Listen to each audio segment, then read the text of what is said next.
Sull'area è stata condotta dalla Eurecos un'indagine attraverso l'uso di una termocamera a infrarossi posizionata su un aeroplano ultraleggero.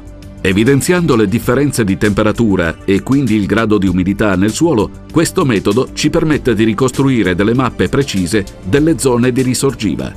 L'applicazione di questa metodologia rapida e precisa è in grado di definire i meccanismi idrogeologici che concorrono alla formazione e al mantenimento di un sistema di risorgive in pianura, con la mappatura termografica delle aree di risorgiva e la ricostruzione termografica delle anomalie termiche.